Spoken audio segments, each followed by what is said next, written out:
Prenons un joueur de football, un champion du monde par exemple. Ouais, le genre de sportif vraiment réputé pour son calme olympien. Voilà, exactement. Le type hyper admiré pour son sang-froid face à des millions de spectateurs, quoi. Et puis, soudain, en plein milieu d'un match crucial, Il vrille. c'est ça. Il se retourne et il assène un violent coup de tête à un adversaire. L'incompréhension est totale. On se demande tous comment un individu peut-il basculer d'une seconde à l'autre. C'est vrai que c'est choquant quand ça arrive. Mais oui, parce qu'on aime tous penser que nous sommes les capitaines de notre propre navire, tu vois. On se dit qu'on fait nos choix, qu'on a nos valeurs bien ancrées, et que cette espèce de forteresse intérieure nous appartient totalement. Sauf que la réalité est un peu différente. Exactement. Et c'est là le but de notre exploration en profondeur aujourd'hui. Quand on plonge dans les sources qu'on a rassemblées, et il y a des années de recherche en psychologie sociale là-dedans, on découvre une réalité beaucoup plus vertigineuse. Mhm. Le navire ne se dirige pas tout seul, en fait. Il est ballotté, sculpté et parfois même carrément détourné par les courants invisibles de notre environnement social. Et c'est tout l'enjeu de l'analyse qui nous rassemble aujourd'hui. Parce que, au fond, la connaissance n'a de véritable pouvoir que lorsqu'elle permet à ceux qui nous écoutent de décoder ce qui se passe sous la surface de leur quotidien. C'est clair. Observer un comportement isolé, comme ce fameux coup de sang sur un terrain dont tu parlais, ça n'a pas vraiment de sens si on ne replace pas l'individu au cœur de la toile complexe de ses relations. Donc on va vraiment zoomer sur le contexte, quoi. Absolument. Les recherches que nous allons explorer aujourd'hui nous forcent à regarder comment notre identité même est négociée avec les autres. On va voir pourquoi cette négociation peut dégénérer en violence et comment notre simple présence physique dans une pièce est en soi un acte de pouvoir. Vaste programme. Alors, commençons par les fondations. Avant même d'essayer de comprendre comment une société entière ou un groupe peut basculer dans le conflit, il faut s'attaquer à ce noyau qu'on croit intouchable. L'identité. L'identité, ouais. Les sources mettent en avant cette idée assez contre-intuitive que notre personnalité n'est pas innée du tout. Pas du tout, non. Elle serait plutôt une synthèse, une sorte de point de rencontre entre notre psychologie interne et le monde extérieur. Il y a ce sociologue, George Herbert Mead, qui va carrément jusqu'à dire que le soi naît exclusivement de l'interaction. Et ça, c'est un renversement de perspective majeur dans le domaine. Mead explique qu'un individu ne devient un objet pour lui-même, enfin, il ne prend conscience de qui il est, que parce qu'il finit par intérioriser les jugements et les attitudes des autres. Donc, pas de miroir social, pas de reflet. C'est exactement ça. Et c'est ce qui a poussé d'autres chercheurs à théoriser un concept assez bruyant qu'on appelle l'identité complémentaire.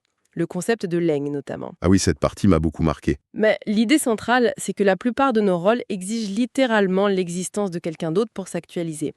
Par exemple, on ne peut tout simplement pas se définir comme mère s'il n'y a pas d'enfant. L'identité, ce n'est pas un état figé, c'est une relation en fait. Ouais, mais j'ai un peu de mal avec cette idée d'une dépendance absolue. Enfin, si je me retrouve tout seul dans une pièce ou isolé sur une île déserte, est-ce que ma personnalité s'évapore d'un coup ? Non, bien sûr que non. Je veux dire, est-ce que je cesse d'exister en tant qu'individu juste sous prétexte qu'il n'y a plus personne pour me regarder ? Ta personnalité ne s'évapore pas, mais elle puise toutes ses racines dans des interactions passées. Même seul sur cette île, les mots que tu utilises pour penser, les valeurs qui vont dicter tes actions pour survivre, tout ça a été appris au contact des autres. Ah, je vois. Il y a la chercheuse Marissa Zavaloni qui propose un concept super éclairant pour comprendre ça. Elle nomme ça l'écoécologie. L'écoécologie, ouais. Ce qui est fascinant ici, c'est que ça désigne notre environnement intérieur, la façon dont notre cerveau est meublé. Et elle démontre que nos images mentales, nos souvenirs et même notre monologue intérieur sont fondamentalement sociaux. Donc les voix dans notre tête, ce sont les autres, en gros. C'est un peu ça. Quand on délibère seul dans sa tête, on entend en réalité les échos de nos parents, de nos professeurs, de notre culture. Notre intimité la plus profonde est littéralement codée par nos appartenances sociales. Ok, décortiquons un peu tout ça.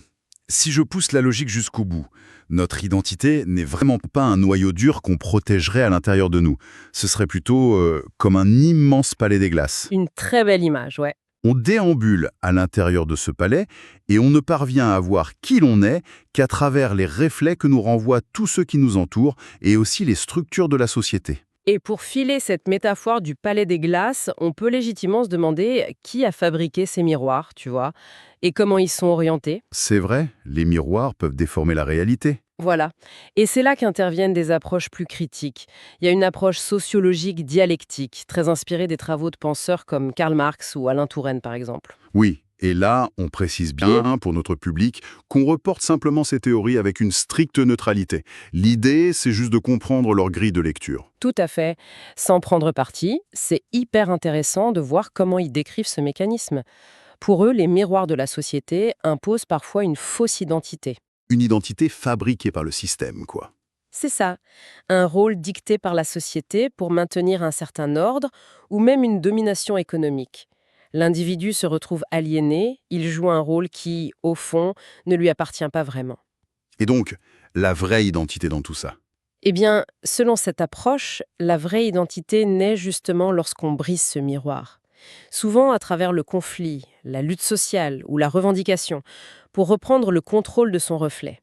Ce qui signifie que si on est censé regarder et défini par autrui, on ne reste pas passif du tout. On passe notre temps à polir ses miroirs ou à essayer d'en contrôler l'angle pour se présenter sous le meilleur jour. C'est une gestion hyper active, presque théâtrale de l'image qu'on projette. Ouais, une mise en scène permanente. Et ça, selon nos sources, c'est intimement lié à notre fameuse estime de nous-mêmes. Exactement. L'estime de soi, ce n'est pas juste une petite jauge interne mystérieuse qui monte et qui descend toute seule. C'est une évaluation constante. C'est comme un radar qui mesure notre place par rapport aux autres. Mhm. Et l'un des mécanismes psychologiques les plus puissants pour maintenir cette estime, c'est ce que Julian Rother appelle le lieu de contrôle. Le lieu de contrôle, c'est la façon dont on perçoit les causes de ce qui nous arrive, c'est ça. C'est la croyance que nous entretenons sur la cause des événements, oui.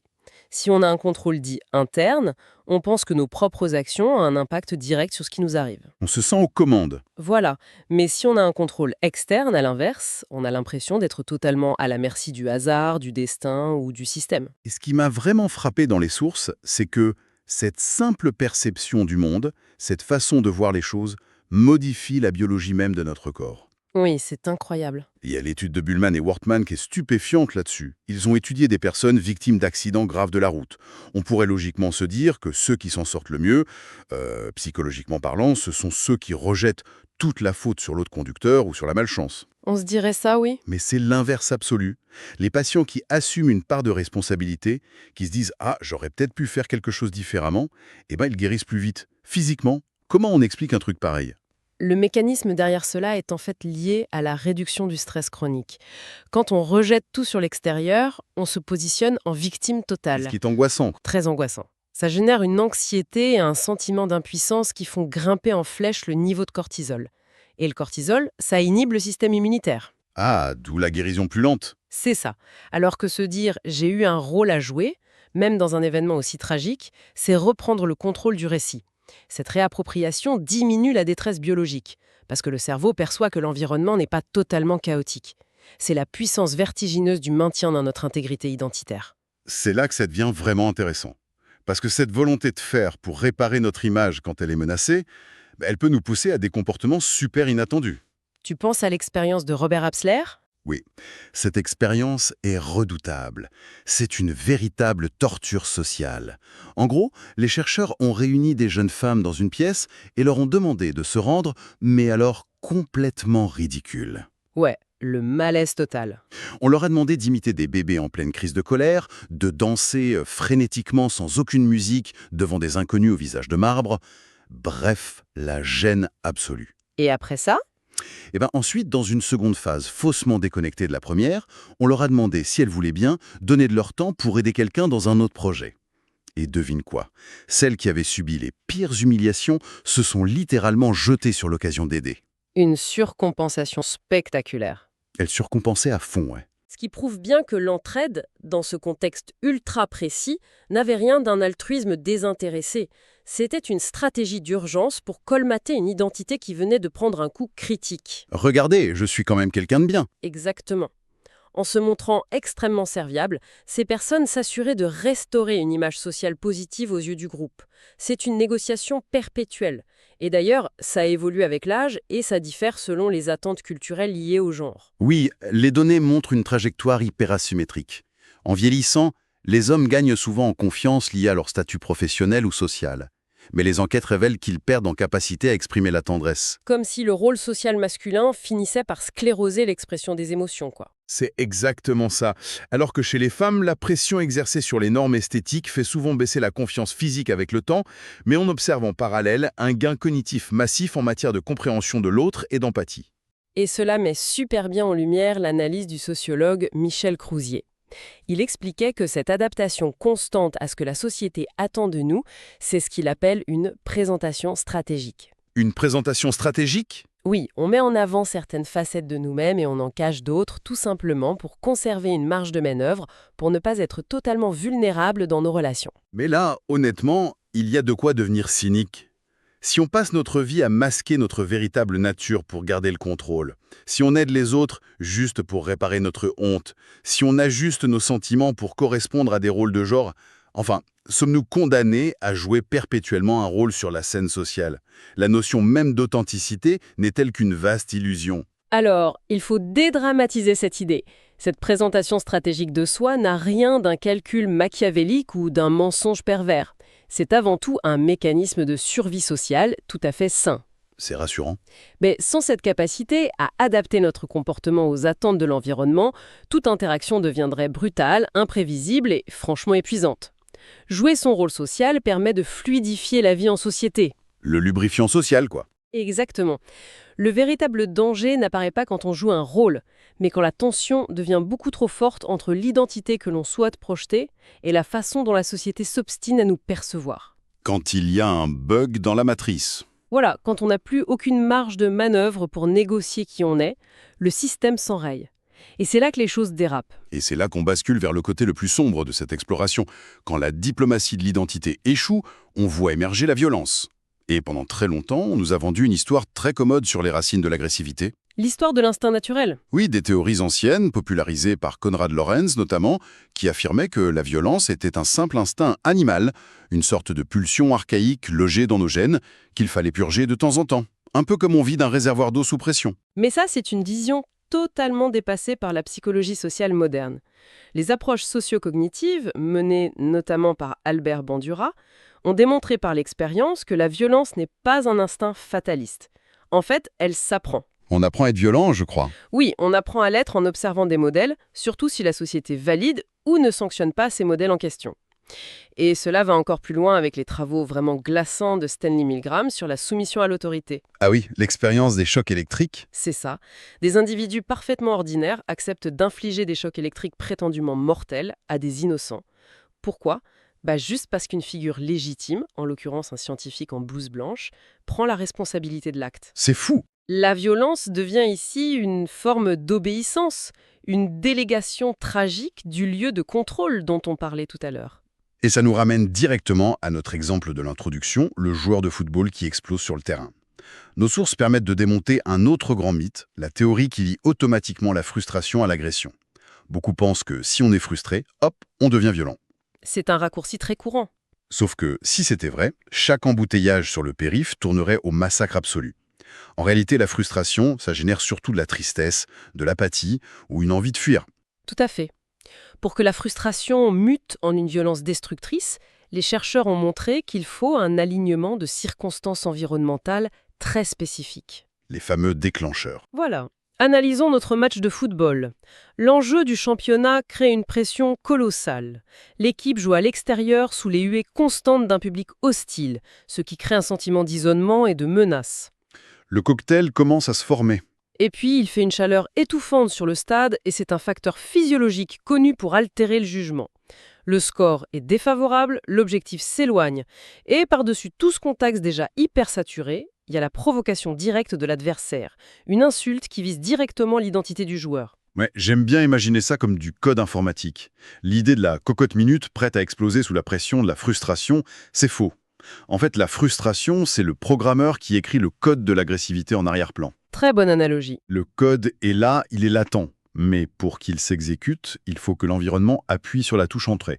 La chaleur, le stress, l'insulte, ce sont ces déclencheurs cognitifs qui transforment un code inactif en une action violente. Et si l'on relie cela à la vision d'ensemble, le parallèle est d'autant plus pertinent que, si l'on regarde la violence extrême à l'échelle collective, comme les guerres, on s'aperçoit que ce n'est presque jamais une perte de contrôle émotionnel. C'est paradoxal, non? Complètement. Le soldat sur le champ de bataille ne réagit pas sous le coup d'une colère animale, c'est même l'inverse. C'est l'exécution froide d'un programme social dicté par le groupe. La violence de masse vient d'une conformité terrifiante aux stéréotypes où le groupe en face est déshumanisé par la propagande. Détruire l'autre ne relève plus de la pulsion, mais d'un devoir institutionnel. C'est effrayant de rationalité. Et cette mécanique de la violence, ancrée dans notre environnement social, s'infiltre hélas bien au-delà des champs de bataille ou des stades de foot. Elle pollue les institutions mêmes qui sont censées nous protéger et nous construire. On parle du foyer, de l'école, du lieu de travail. Exactement. Prenons le cas de la violence familiale. Nos sources soulignent que la pauvreté est un dénominateur commun qui revient très souvent dans les statistiques. Mais il y a une nuance vitale à apporter. La pauvreté en soi n'oblige personne à la maltraitance. C'est plutôt un marqueur environnemental redoutable. Et c'est un point essentiel à faire passer. La pauvreté est un générateur de stress chronique. Il faut imaginer la charge cognitive constante de ne pas savoir comment payer le loyer ou nourrir sa famille à la fin du mois. Ça doit complètement saturer le cerveau. C'est le cas. Cette anxiété permanente épuise littéralement les ressources mentales nécessaires pour gérer ses propres pulsions émotionnelles. Ça augmente considérablement le risque de passage à l'acte, surtout si la personne a elle-même grandi dans un environnement où la violence était la norme de résolution des conflits. En résumé, l'environnement précarise l'autocontrôle. Si on passe à l'école, l'étude du bullying, donc le harcèlement scolaire, brise aussi pas mal d'idées reçues.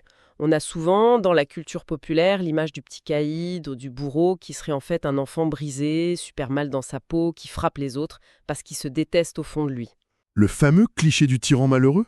Voilà. Mais les données dessinent un profil diamétralement opposé. L'agresseur proactif a très souvent une image très positive de lui-même. C'est souvent un leader, il est parfois très populaire, et il utilise la violence de manière purement instrumentale pour asseoir sa domination et souder son groupe autour du rejet d'une victime isolée. Et cette brutalité instrumentale, on la retrouve transposée presque à l'identique dans le monde de l'entreprise sous la forme du mobbing. Le harcèlement au travail. C'est ça. Les dynamiques de harcèlement professionnel s'appuient sur l'architecture même du pouvoir hiérarchique et les recherches nous livrent une donnée glaçante concernant les femmes sur le marché du travail. Les chiffres sont marquants, oui. Le risque de subir une agression physique ou psychologique grave n'est absolument pas réparti au hasard. Pour une femme, le risque est doublé lorsqu'elle occupe un poste où elle a très peu de contrôle décisionnel, et ce risque est multiplié par 3 lorsque ce même poste requiert de faibles exigences mentales, comme des tâches répétitives ou de stricte exécution. Attends, multiplié par 3, c'est terrifiant. Mais pourquoi précisément cette configuration? Qu'est-ce qui, dans une faible exigence mentale, attire la violence? Alors attention, ce n'est pas la tâche en soi qui attire la violence, c'est la vulnérabilité structurelle que ce poste crée dans l'entreprise. Comment ça? Une personne occupant un poste d'exécution strict est souvent très visible physiquement, mais totalement dépourvue de protection institutionnelle. Elle n'a pas les moyens d'influer sur l'organisation et elle est souvent vue comme remplaçable aux yeux de la hiérarchie. Elle est coincée en fait. Complètement. Les prédateurs sociaux ou les collègues toxiques ciblent inconsciemment ou consciemment les individus qui n'ont ni le pouvoir de riposter, ni le capital social pour être défendus par le système. C'est l'opportunisme pur de la violence systémique. Alors, qu'est-ce que tout cela signifie au fond? Face à un tel constat, on est en droit de se demander comment régler un problème aussi complexe. Si la violence est le produit direct des hiérarchies d'entreprise, d'un apprentissage social et de la précarité économique, on se doute bien que proposer une simple séance de thérapie à l'agresseur ou à la victime après coup, c'est comme mettre un pansement sur une fracture ouverte, non? Ah oui, c'est totalement insuffisant. C'est pour cela que l'approche psychosociale prône ce qu'on appelle une intervention multisectorielle. Il ne s'agit pas de nier la souffrance individuelle qui, bien sûr, nécessite un traitement clinique, mais si l'on veut prévenir le mal à la racine, il faut soigner le terreau, pas seulement la plante. Donc agir sur l'environnement au sens large. Exactement. Cela implique de repenser l'urbanisme pour éviter la ghettoisation, de former beaucoup plus les travailleurs sociaux, de modifier les structures managériales dans les entreprises pour éviter de créer ces poches d'impuissance dont on vient de parler. La violence, au final, c'est le symptôme d'un environnement malade. C'est fou.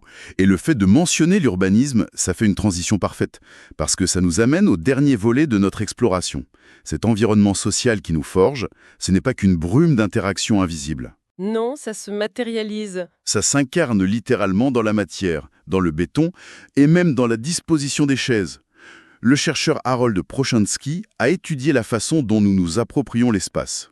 Un geste aussi anodin que d'entrer dans une bibliothèque et de jeter son manteau sur une chaise, ça en dit long sur notre psychologie. C'est clair, c'est un message territorial d'une grande clarté. Ce simple geste de peser son manteau projette l'identité de la personne et signifie au reste du groupe « Attention, cette zone est sous mon contrôle ». C'est un peu animal, presque. Mais c'est un besoin vital d'aménager un périmètre de sécurité, une sorte de zone de prévisibilité où les règles sociales sont dictées par l'individu lui-même.